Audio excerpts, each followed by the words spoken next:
the poem is set on the boardwalk in Ocean City, New Jersey. But in another sense, this is a cinematic view of a woman in the second half of the 20th century from her son's perspective as an adult. So here's Kevin Kraft with Matinee. Matinee.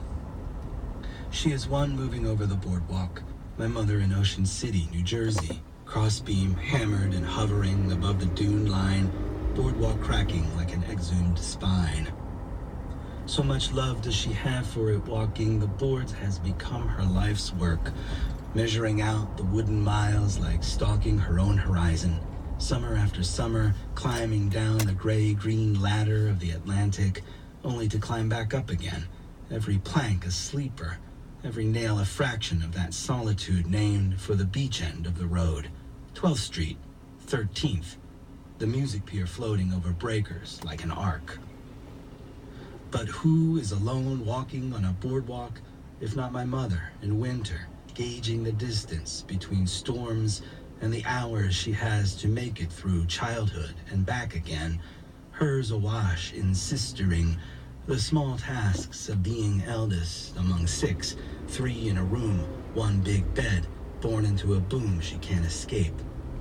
I know her by the broad-brimmed hat, the trail of gulls, and the easy way she lifts me from the splinter in my foot or finds me somewhere in her 20s, sitting on a bench, waiting if not wailing through a blank day lost and found. What do I know about difficulty then, except what I glean from late-night arguments in the kitchen, my mother driving to work and my father chain-smoking at the end of the driveway. Never mind the hopeless weeping, she all but buries herself inside that summer Christopher was lifted, blue and lifeless, from the bottom of the pool. The Atlantic has nothing on her, pounding out its names for erasure, emptiness and fullness, the same calamity, underwriting now the doo-wop band, now the high school prom and string quartet, drawing the Sanderlings into its sheen, chasing them aside. Through Cold War backwash and every season of the Ferris wheel, she walks as if the boards depended on it, the hardwood opening to her tender instep, so many breaks collecting in her stride. Again, that's local writer Kevin Kraft reading Matinee from his poetry collection, Vagrants and Accidentals. And yes, we're going to talk about the gut punch in that poem. But first, Elizabeth Austin, you talked with Kevin Kraft. What did you want to know after hearing that poem?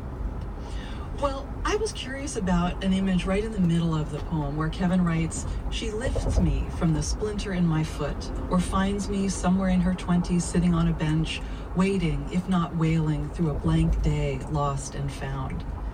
And he told me that that image of being lifted off the splinter is a metaphor for being adopted. I love how he's turned that around. We would usually talk about removing a splinter, not lifting the child from the splinter. Right. But Kevin also told me that he discovered something about his mom as her own person in the world. He told me that she got married right out of high school and took a job at an insurance company, even though her husband, Kevin's dad, expected her to be a housewife. One of my early memories is a sticker on our front door that said, "Feminism spoken here." And I sort of grew up proud to associate myself with feminism.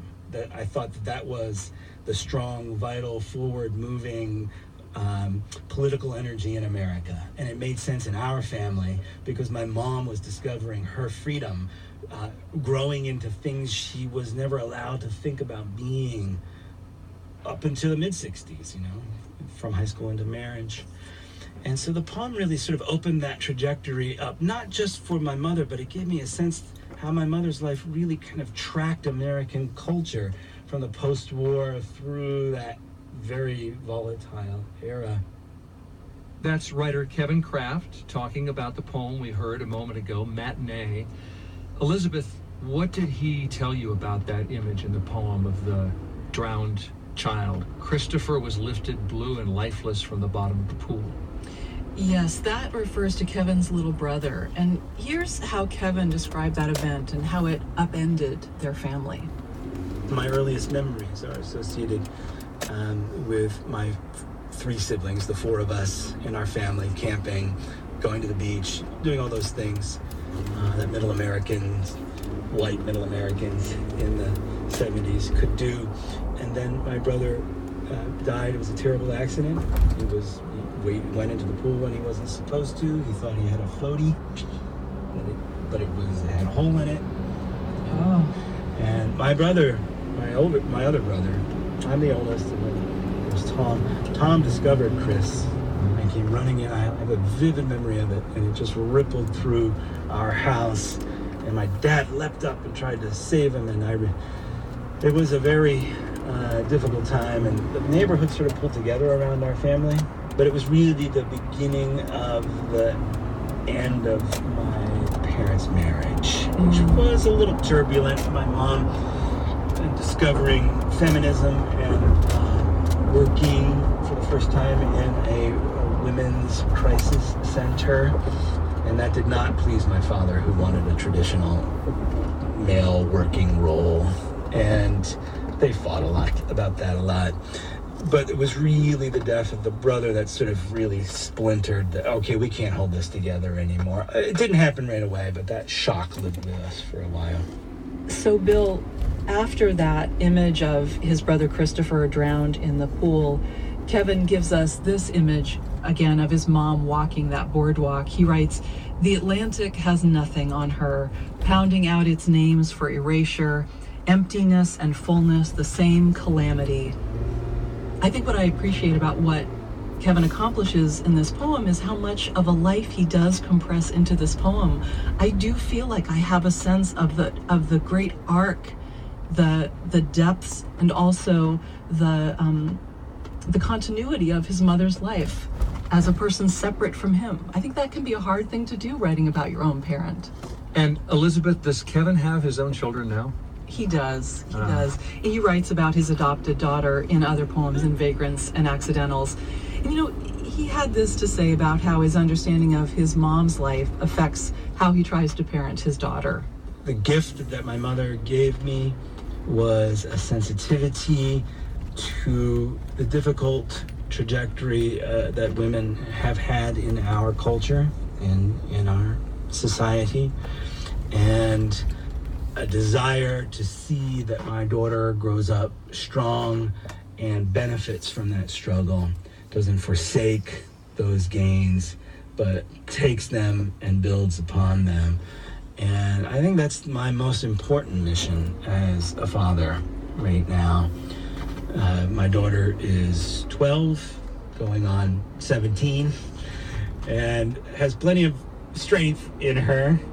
Sometimes it's just a matter of channeling it in the right direction, or just letting her be herself and discover herself. That's a privilege that my mom did not get until later in life. But I want to make sure that my daughter has from the earliest moments. That's one local writer reflecting on the mother he knew, the mother he didn't know, the parent he's trying to be now. That's Kevin Kraft. He read us the poem Matinee from his collection, Vagrants and Accidentals. And it's our poetry correspondent who brought that to us, and Elizabeth Austin. I enjoyed that in your conversation with Kevin Kraft. Thanks a lot. You're welcome, Bill.